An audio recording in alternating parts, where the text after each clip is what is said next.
Welcome to episode number 5 of the Fix Coffee Brand Sessions podcast. Today's special guest is Zak Winnick. He's the founder of Rangeway, which is a new EV charging essentially concept. And then he's also happens to be a Fix coffee drinker, which is awesome. So yeah, Zak, welcome to the show. Yeah, thanks for having me, guys. I'm excited to be here. Right on. All right, so here's what we're gonna do. First, which I know you've had at least one or two, a couple different bags of our stuff. What are your thoughts on Fix Coffee? And you can be as honest as you want to be on this. Oh, I'm going to be completely honest. I love your guys' coffee. I look forward to getting my shipment every time I order some. I do have a normal subscription through another company that sends different ones every week and a half or so. But whenever I run out and I need something different, I always order you guys, and I've been ordering Fix Coffee more so than usual. So right on. I'm glad I found you guys. I'm so are we. We're glad too. Which one's your favorite? I'm a big fan of all the single origins. I can't they're all so good. I can't pick just one, but I can just randomly point to one on a screen, and that one that week is my favorite. Yeah. Yeah. Addis Roast is one of our most popular single origin, the Ethiopian. Ethiopians are my I'm not favorite surprised. coffees. They have been since I first had one at Starbucks. Way back in the day, they used to do the reserves in the stores, and they had a really good Ethiopian that was really fruity. I love that. But your guys' is Come on, I'll take it. Oh, yeah. Right on. Well, okay, so let's I'll first talk about how this ended up happening, which is I saw you were engaged with Fix on social, and I looked at your profile, and then I saw this Rangeway stuff, and I was like, man, these concepts are sick. The renders that you got posted up, and I was like, this is what forget EV specifically for a second. This is what every buddy needs. You know what I mean? Let's ditch this terrible model of service station that we have now, and let's get to something cool. Yeah. And it's also struck something with me and Anthony knows this because he and I have talked about this a long time. So Anthony and I are also automotive enthusiasts.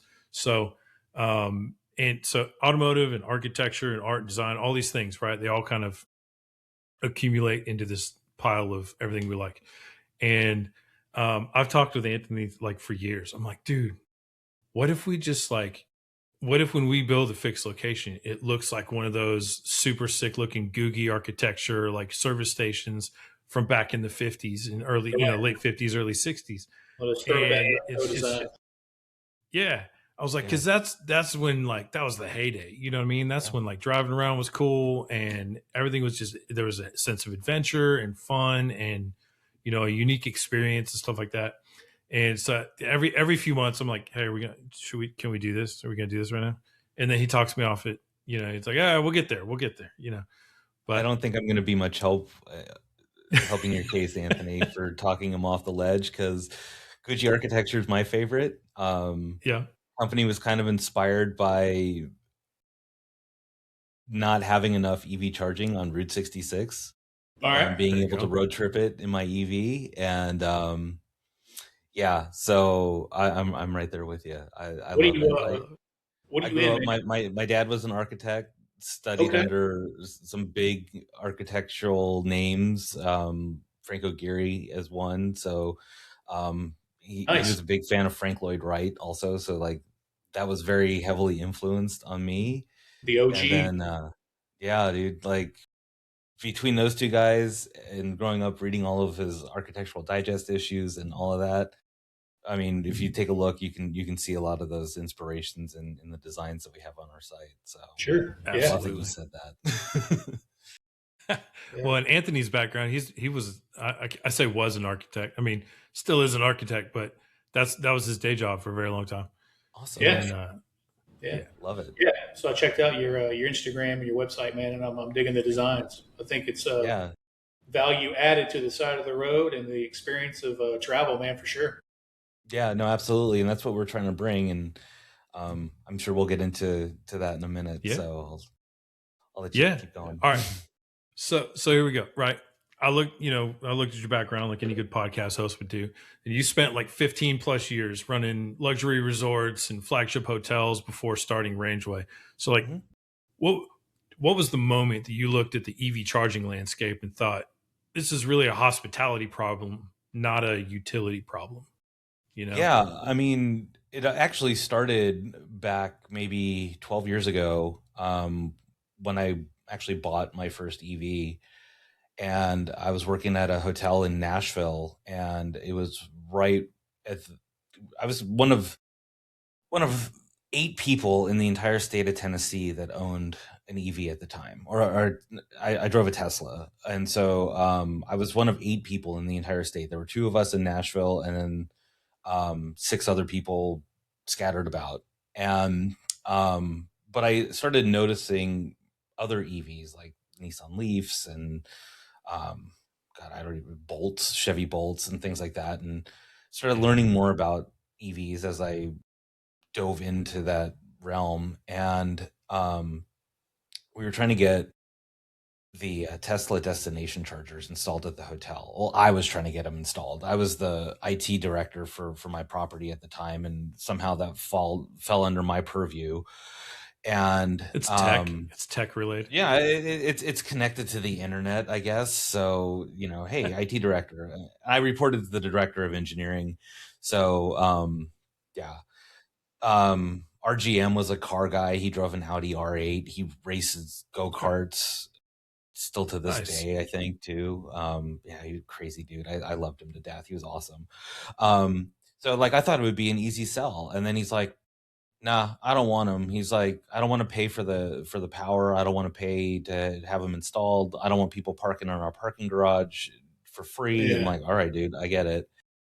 And then I kind of forgot about it, moved on from that property during COVID, and started working in tech. I got out of hotels for a little bit, but I always, had that hospitality first mentality. I basically grew up in the hospitality industry. The majority of my career was spent in hospitality, both on the tech side as IT director for whatever hotel I was at, but then also I was a frontline employee. I worked front desk, I worked the phones, did reservations. So I had that customer service feel, or feeling, I should say. And I would always bring that approach to whatever position I was in. And so when electric vehicles really started taking off, obviously I was still driving one because once you go EV, you kind of never go back. I started noticing that like a lot of these companies are just literally dumping EV chargers in a parking lot. And, no shade against any of these companies, but they're putting them in like Walmart parking lots. They're putting them in Target parking lots, Yeah. strip malls. And it was one drive that my girlfriend and I were doing maybe about 4 or 5 years ago when we were driving down. We live in Northern California, so we were driving down to Southern California because we're both from like the LA area, and we took a different Originally route. from Long Beach. Oh, right on. I grew up in the San Fernando Valley, so Nice. Sweet. Awesome. Yeah, and so we were driving down the 101, and we had to stop and charge my car, and we ended up in this like sketchy town, and the chargers in the town were kind of like behind the community center in like this sketchy neighborhood, like to the point where like I got out because I had to plug in the car, and she's like, I'm not getting out to go to the bathroom. I'm not getting out to stretch my legs. She's like, I don't want to do anything. And it was because there were no amenities around because we were in the back of this. It was on a Saturday too, so the community center was closed, so we couldn't use the bathroom. The closest bathroom we had to walk 4 blocks to go to, and it was in like a tattoo parlor essentially. Yeah. I'm a pretty big dude. I'm 6 foot tall. At the time I was 250 pounds, so like I was even scared. And I'm like, I can't imagine anybody doing this we were there at 12 o'clock in the afternoon, like, but imagine if we rolled through there at 9 o'clock at night, like, Right. Nobody's stopping here. So fast forward 5 years, when I started the company, and I was like, I don't want that to ever happen again to anybody. I talked to a lot of people in the EV community. I'm one of the EV community leaders here in Northern California. I'm the executive director of a nonprofit organization called NorCal EVs that kind of helps expand EV adoption and education. We have over 1,200 members from all the different EV car clubs that are up here. Nice. I'm also the community director for the Bay Area Rivian Club because I do drive a Rivian R1T, the pickup truck. And so I always hear about anybody that goes on a road trip or any place adventurous or anything, that the number one thing that they always run into is charging issues. And some places that you stop and charge are awesome. They have great amenities. There's one that I love stopping at whenever I drive down to LA on Interstate 5. It's at a beautiful hotel. It's got a great restaurant, clean bathrooms. It's open 24 hours because it's a hotel. Nice. So like that's one of my favorite stops. But then there's another stop later on down the road that's in like a truck stop area, and it's got a broken down sandwich shop and a Starbucks. And it's not great. So I started thinking about, well, what would it look like if I took everything that I knew from working in hospitality and providing 4-star, 5-star, 5-diamond service to people staying there, and what if we took that experience and we brought it to EV charging? And so that way people aren't stuck in a sketchy town in the back of a community center or in a broken down sandwich shop. And provide that 24 hours a day and make it technologically advanced, because you're driving essentially a computer on wheels. So, and people that own EVs are very technologically forward, and, bring that beautiful architecture that I love looking at and that I'm a fan of, and make it warm and inviting. And so kind of came up with the concept of Rangeway, and here we are. Right. Think of when you travel and how many gas stations you visit that are, a myriad of different designs.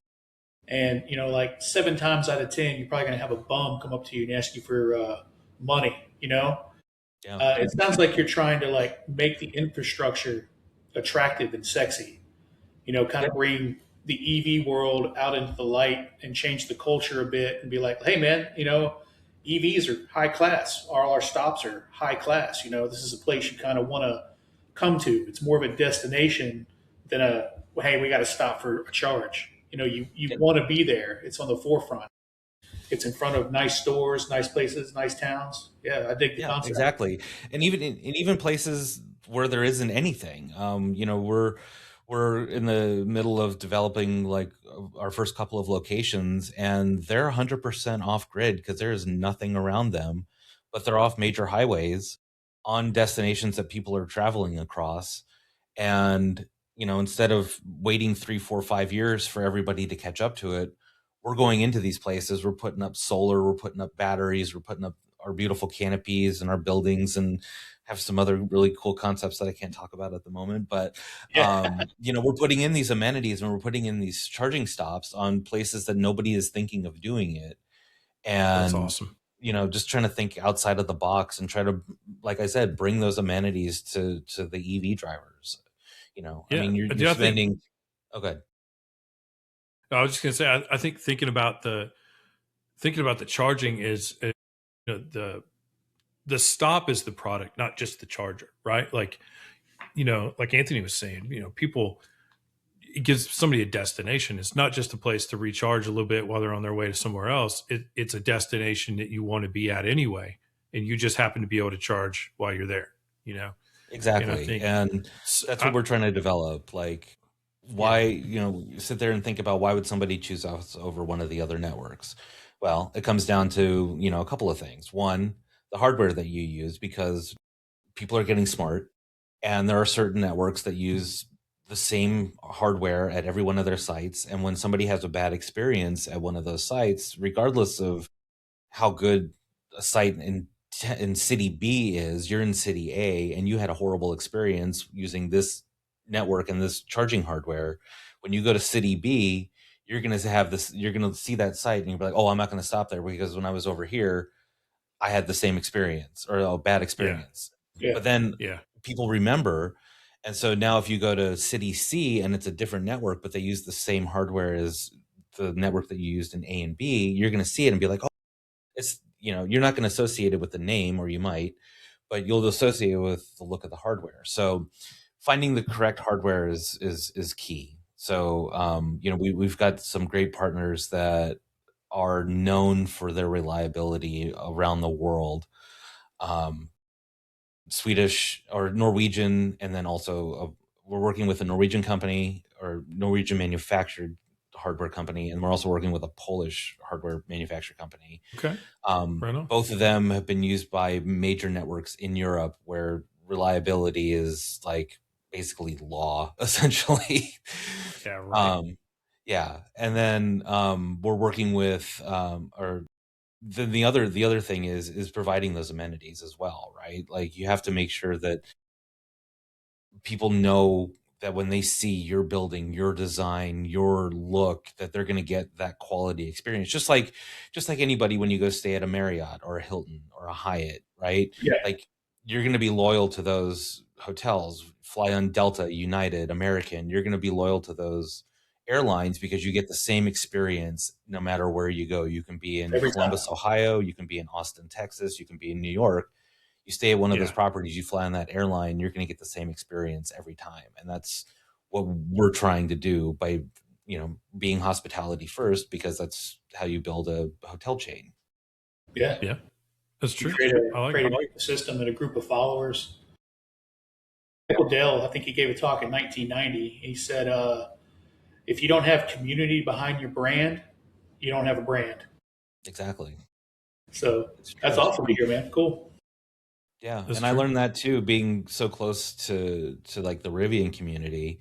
And it's like that with any car, right? You take Rivian, you take Tesla, you take Ford, you take Chevy, like you get generations of people that are loyal to that brand. I grew up in a Ford family and a Porsche family. So there you go. And a Chevy family. My mom drove Camaros, my dad drove Porsches and Lincolns, and my grandparents drove Fords. Like that's it. So I didn't know. My dad, for as long as been alive, pretty much up until his most recent car purchase, like 2 years ago, has been a Ford. So like for 40 years, my dad was driving Fords. Didn't matter, like who came out with anything cool or nicer or whatever. My dad was driving a Ford. That was it. Ford, yeah. Yep. And which I understand. I mean, I like, as a car guy, I like so many different cars. It's ridiculous. Same. Right?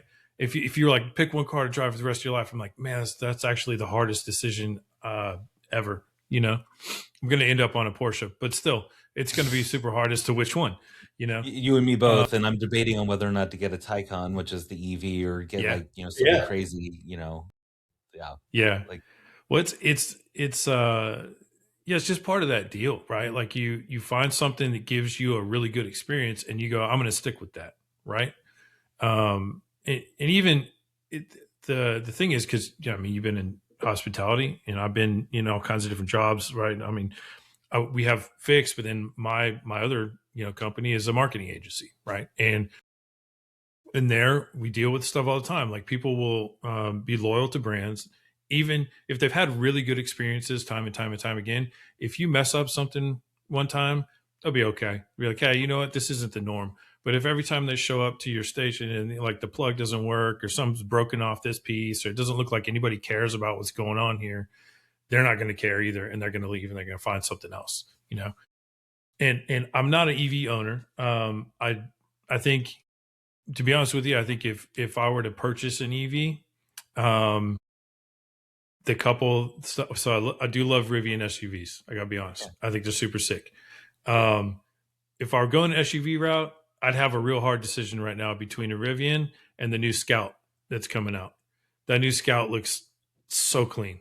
I am very tempted by the Scout.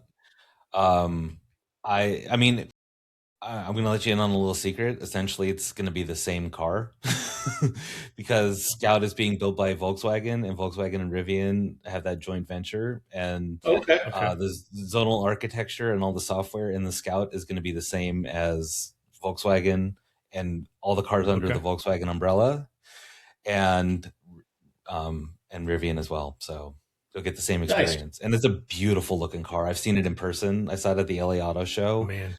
Oh, dude, it is something. Yeah. Yeah. And I love the heritage of the brand too, you know, like Scouts from the 70s and the whole, you know what I mean? Like that whole thing.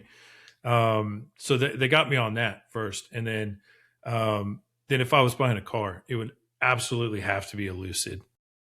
Those are beautiful. Is my all-time favorite car that I have driven in the past like 3 years. That is not a Rivian. And the Gravity is fantastic. The new SUV that they have.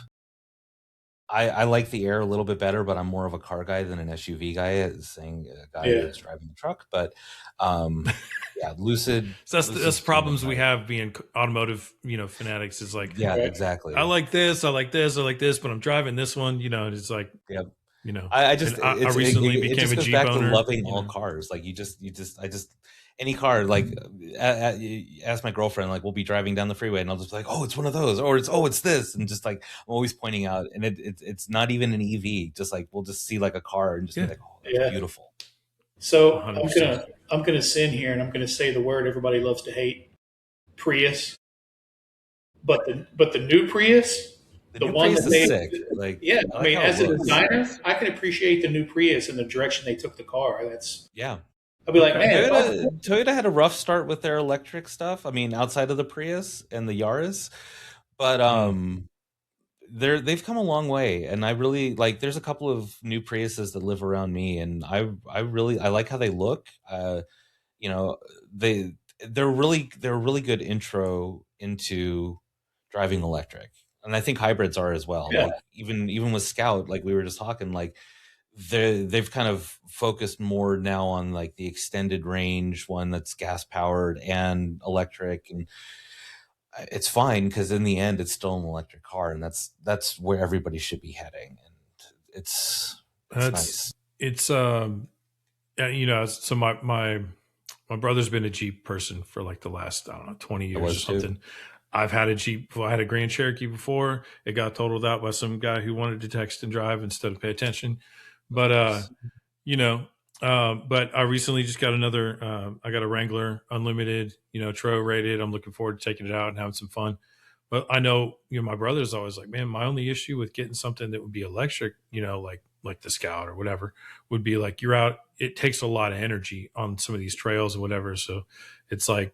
It most certainly does not. I was just actually out on a 4-hour off-road drive maybe about 3 weeks ago in my truck. There was actually there were 20 of us and a Cybertruck and a couple of Jeeps.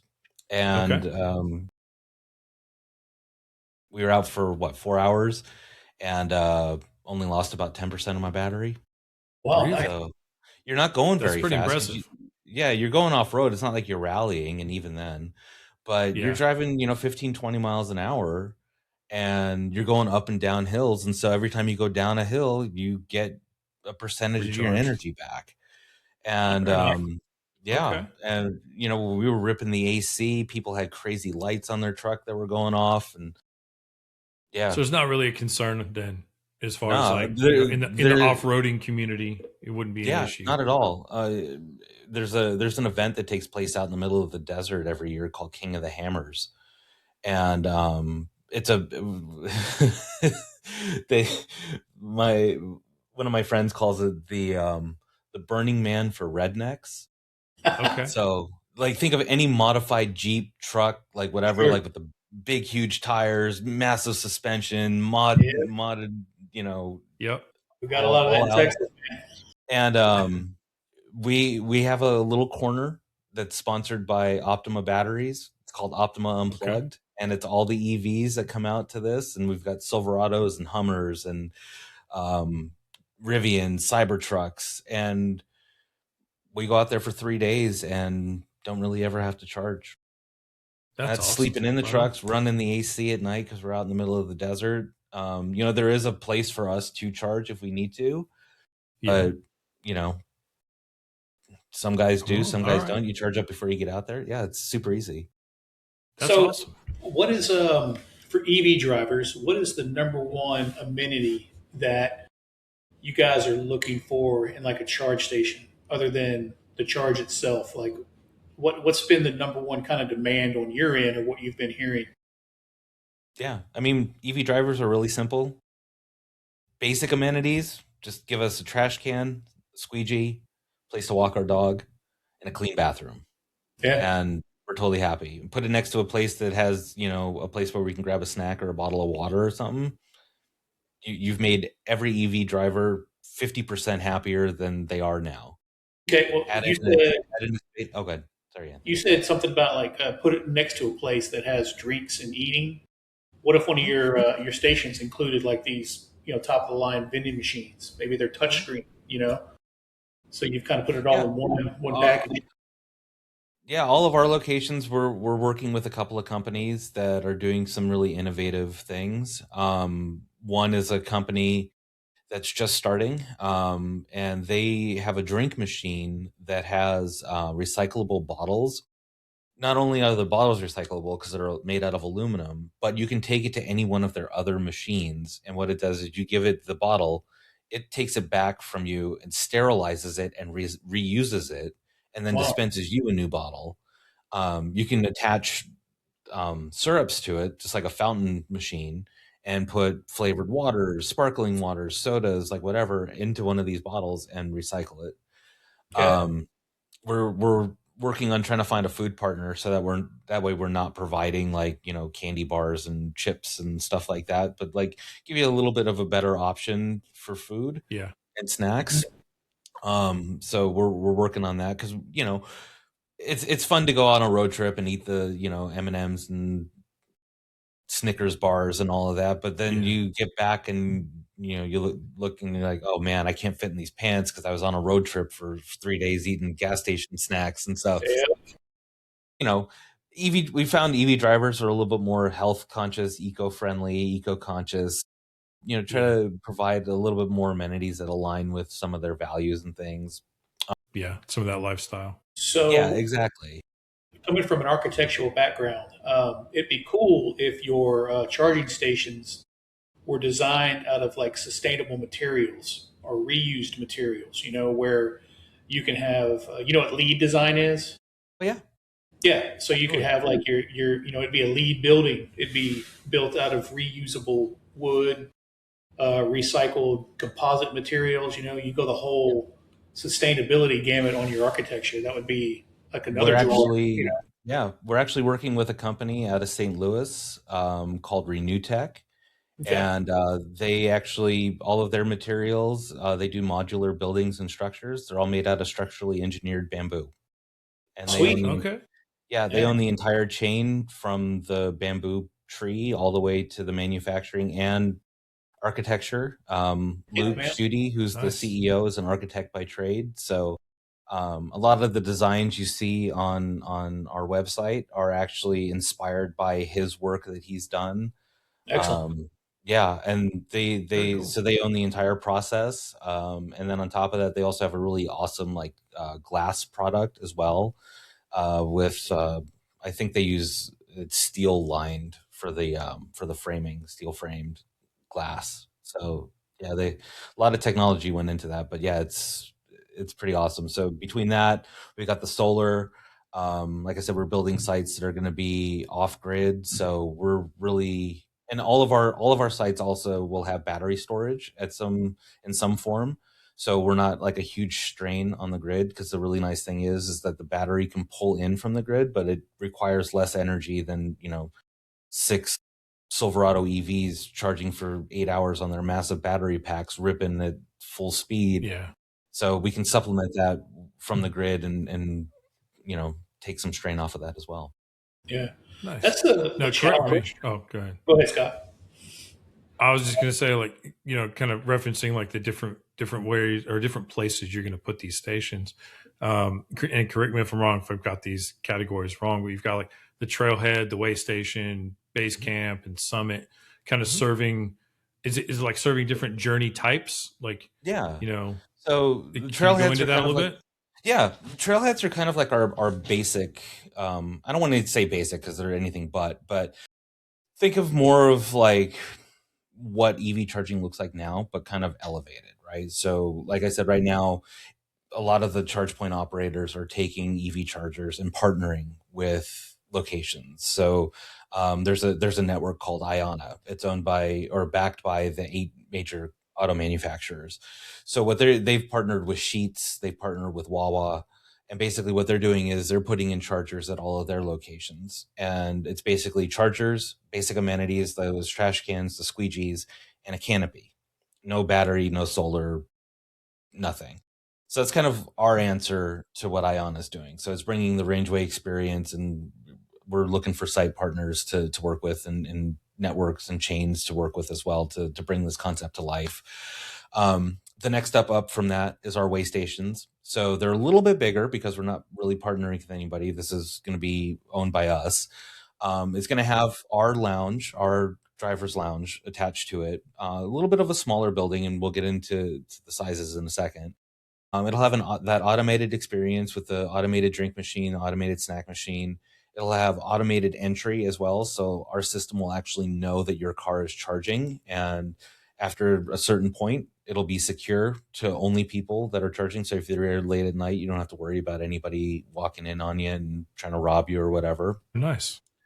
So those are a little bit smaller, but still have the same amenities. It'll still have the trash can, squeegees, solar canopy, have our building. It'll have restrooms in it that'll be automated restrooms. We'll also have attendants coming through, once or twice a day to make sure that everything is clean.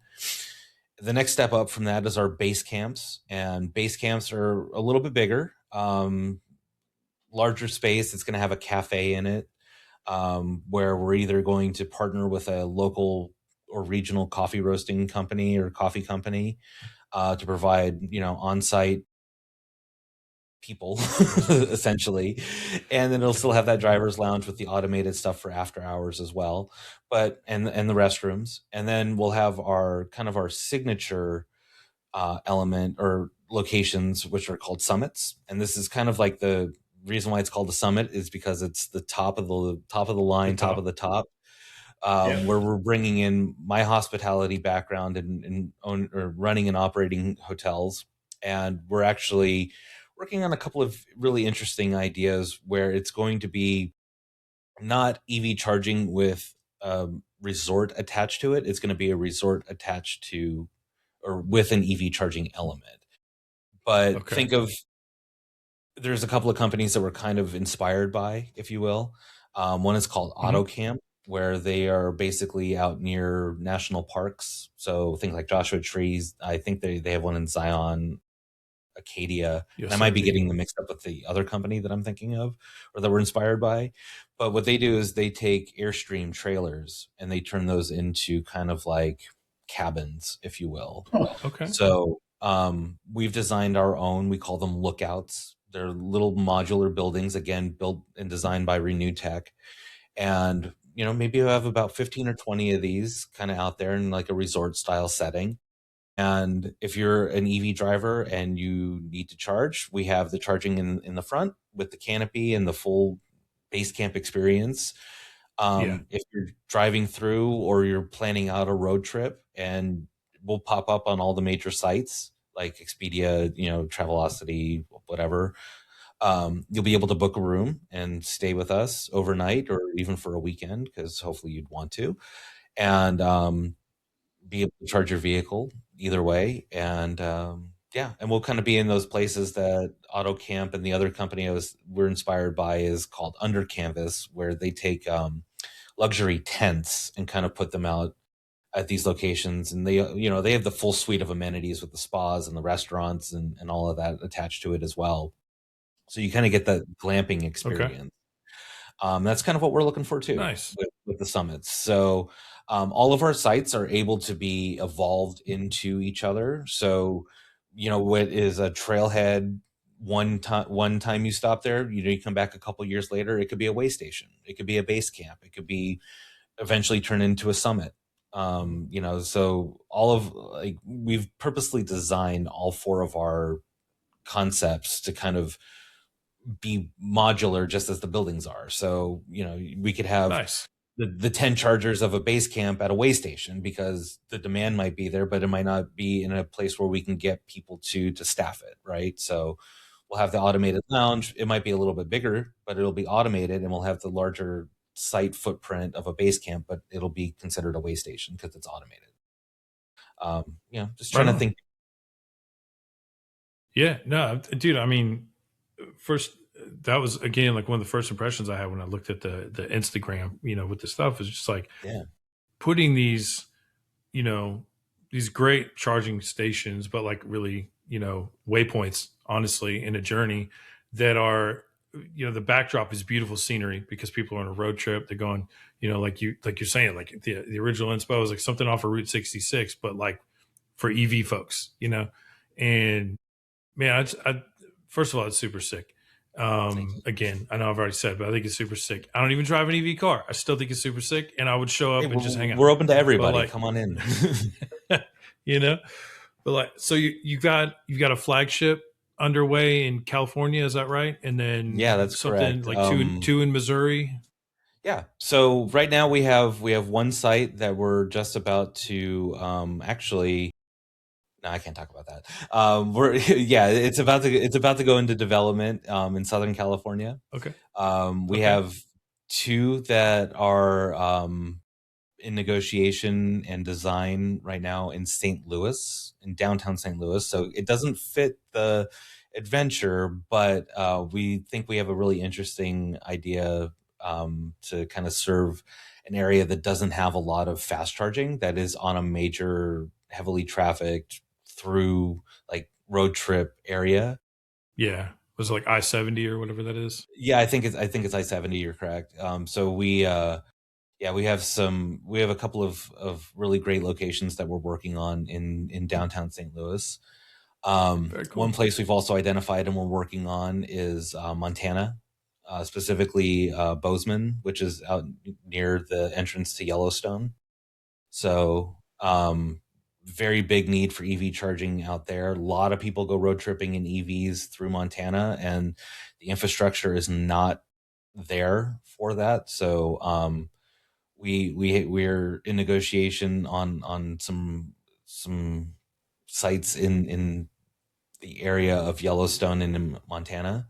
And then we also have a couple of others that not quite ready to talk about. So yeah. Hey, I totally get it. That's totally cool. Yeah. So let me ask this: like, if most of the major charging, I believe you. Most of the major charging networks are like utility-minded kind of companies, right? Automakers that have backed these initiatives to just like shove a bunch of Tesla chargers at Target parking lot or whatever, right? So I'm going to ask this question: you're not competing with them. Is there anybody you are competing with, or is this kind of a super brand new concept that really hasn't even been done yet? We're trying to define a category. There are companies that have done similar things. One of them I mentioned, Iona. Iona, they do have a level of their product that does have an indoor space. They actually opened one, I believe, in South Carolina, I want to say. It's probably the one near me. I'm in Cary, North Carolina. Okay. We're right next to Apex, and there's an Iona that opened up in Apex. Apex and Gardner so are it's both. Literally, yep. Yeah. It's about, let's call it 500 square feet inside, and they've got a canopy and a line of chargers. That's kind of about it at the moment. But outside, they've allowed this local like food truck thing sits there nonstop. So that's, I guess, kind of one of their amenities is a food truck. Apex, I think, was the only reason I know the name is because of that. Yeah, I mean, what Ion is doing is great, and they pick the best hardware company, so their chargers are like the top of the line. Like, obviously, if you're backed by companies like BMW and Ford and like all these other manufacturers that are just, why not go with like the best? And they're awesome. I love their product. They just opened. I do events with them all the time with NorCal EVs. Like, I love working with them. They're super awesome people. I don't see them as a competitor. They're a competitor in the sense that they're also an EV charging network, and they have a great product. I think not the Apex site, but the site in Garner, I believe, has an indoor space with a lounge. It's got Wi-Fi in it, and it's got something really cool. It's got the Amazon Just Walk Out technology, where you can literally walk into the they have one of their little things that look like a credit card reader out front. You scan your palm, or you enroll your palm into your Amazon account. You scan your palm, you walk in. They have cameras all over the ceiling, and you can walk into that space, pick up a candy bar, pick up a bag of chips, go into the fridge, pull something out like a frozen meal or ice cream or a soda. And all you do is you turn around, you walk back out the door, and it charges your Amazon account. And it's awesome. Yeah. Amazon used to have supermarkets that you would be able to do that. You just put everything in your cart and then you just walk out and it's done. They're the only charging network right now that's doing anything close to what we're doing. And even then, I think they only have like 4 or 5 sites out of over 100 now that have that anything remotely close to what I was just describing. Electrify America, which is another one of the larger charging networks, owned by Volkswagen, has 2 or 3 locations that have an indoor space. One of them is here in San Francisco. I've actually been to it. It's super awesome. It's in like this building in the middle of the city. You pull in like a garage and it's got all the chargers lined up. They have a couple of lounges. They got a bathroom in there. They have a security guard on site because it's in the middle of San Francisco. And it's nice. It's air conditioned, so if it's hot, it's nice and cool in there. If it's cold outside, it's warm. So that's pretty cool. But again, they have a vending machine and a bathroom and a TV. So it's like waiting to get your car repaired or your tires rotated or something. The big thing is in Europe. European charging networks are doing it right. Like Circle K, of all places, is a huge inspiration for what we're doing. There's a network called Fastned, which is where the main inspiration for what we're doing came from. But those are the only companies that are really doing anything. Like I said, here in the US, it's Iona. They're the only ones that are really doing it. So we're trying to define a new class of this. So you have your EV chargers, so you have, Tesla, even Rivian to an extent. Rivian has their own charging network as well, and they have some amazing locations. There's one in Joshua Tree, and then there's one out in upstate New York as well that are just absolutely gorgeous. They call them outposts. And I've been to the one in Joshua Tree, and it's amazing. And they've got the solar canopy, they have the chargers, they have their little Rivian store, but you can go in and get a free cup of coffee, or you can get trail mix, and you can buy Rivian merch. And there's people that actually live in Joshua Tree, so if you wanted to learn more about the park, like they'll teach you like the best trails and routes to go on. Like it's awesome. Shout out to Bran if you're listening. He's the manager out there. He's a good friend. Right on. But it sounds like you're like you said, you're defining, or you're working on defining a kind of a new category of charging stations. And it also doesn't, like you said, there's a small handful of people or other companies trying to do a similar thing. Do you think the industry is going to catch up on this idea, or is Rangeway going to be one that proves that this idea is exactly what EV owners are looking for? I think it's going to be, and then everybody will go, okay, we'll do what we're going to go ahead and go and follow Rangeway's lead. I mean, I hope that it's that, but I think it'll end up being a combination of the two. I've noticed that the networks are like we'll call them legacy networks, are starting to pay attention, right? They're starting to be more conscious of what the drivers are looking for, because the drivers are being more vocal about it. Like when Tesla started the supercharger network, social media wasn't really a thing, right? We're talking 2012, 2013. They really started building out their network in like 2014, 2015. Instagram wasn't really a thing. Twitter, X, whatever you want to call it, wasn't really a thing. and they weren't listening to feedback on Facebook. I'll tell you that. Right. Now with social media kind of being a thing and having direct access and having those companies having teams of people that are monitoring for all of this, I think they're starting to notice it. It's taking them a little bit longer than like the average EV driver would like. Right. And I don't know why.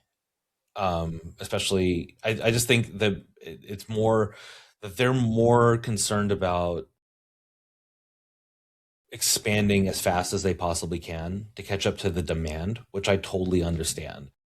And there's a definite need for it. And I love the fact that Tesla's doing that. I love the fact that Rivian's doing it. Electrify America, ChargePoint, all of these companies are doing it.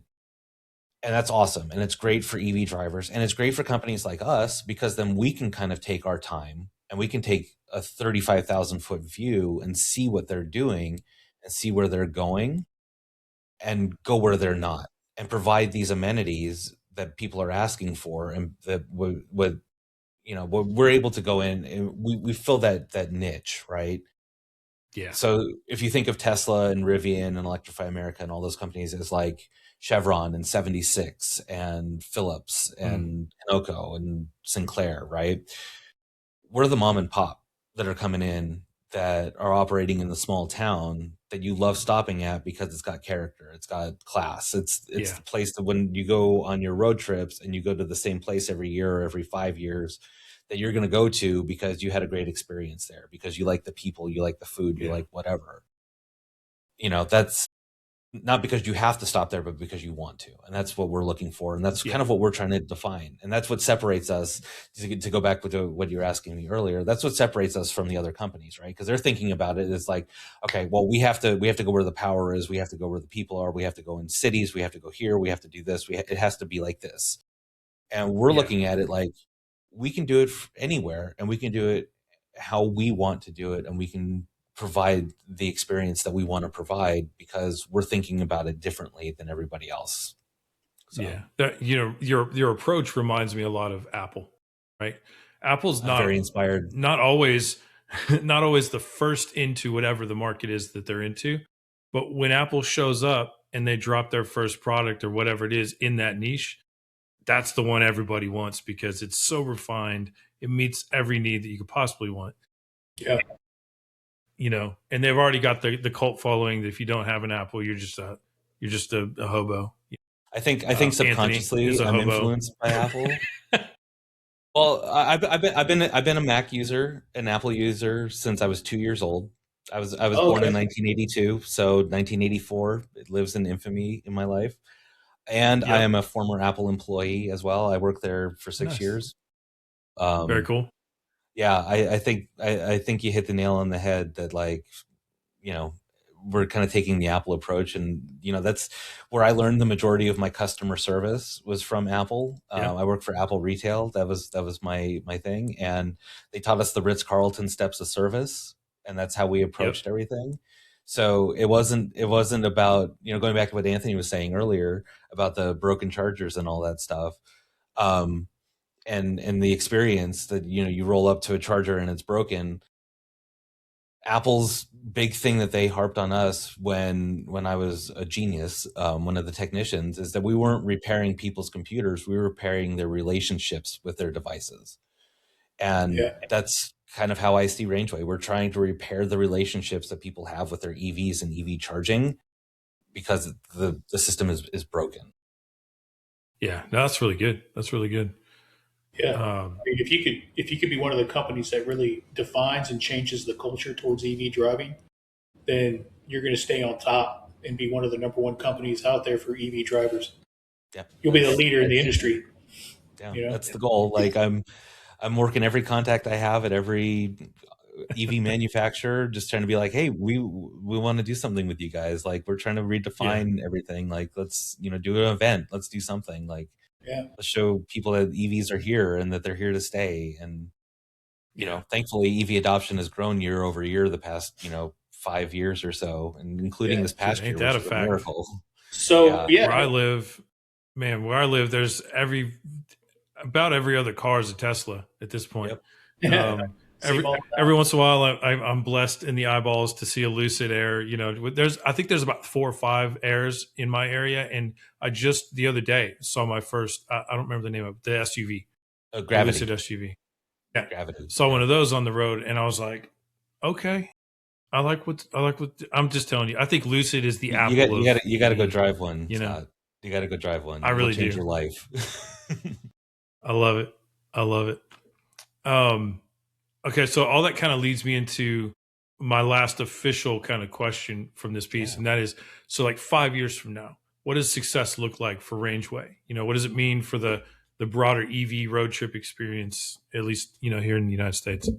Yeah, I mean, for me, in 5 years, I would love to have a Rangeway location along every major road trip that you would ever want to take, whether that be Route 66, I-70 through the Rockies, you know, Montana, Wyoming, you know, places that people are going adventuring, and even places people aren't adventuring. Like, who's adventuring to St. Louis? Like, nobody. But like having Not on purpose. Okay. Yeah, exactly. I mean, I drove through it a couple times. That's about it. Exactly. You know, but having a network of EV charging, being able to redefine, like, and having redefined the EV charging experience, and like Anthony said, be that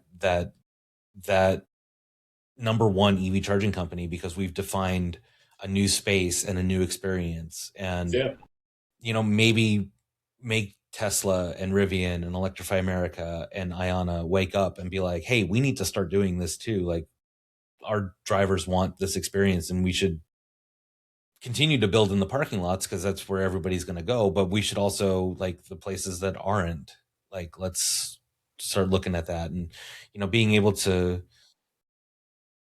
be the Apple of EV charging. Yeah, there you go. I think that's a great goal right there. I'm going to use that from now on. I love that. That's great. It's exactly what you guys are doing. You heard it without knowing it. Yeah. Right? Exactly. Awesome.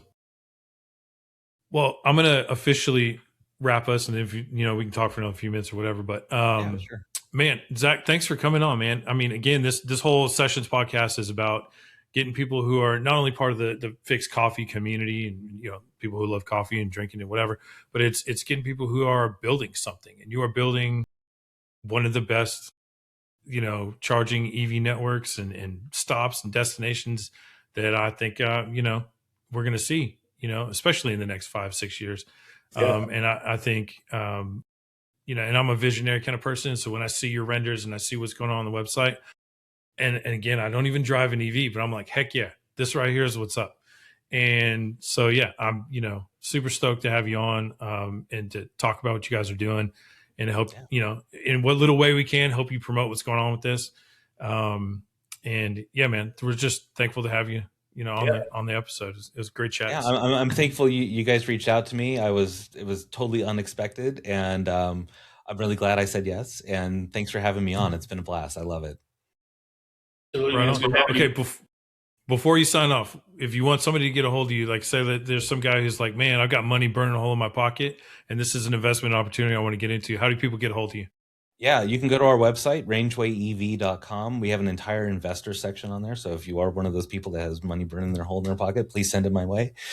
I can hook you up with all of our documents. We got a great website that has all of our information on it. But yeah, anybody that wants to check us out, rangewayev.com. We're on all the socials at rangewayev. Yeah, that's the best place to go. All right, right on, man. Well, thanks a bunch. Thanks, guys. All right. Have a good one.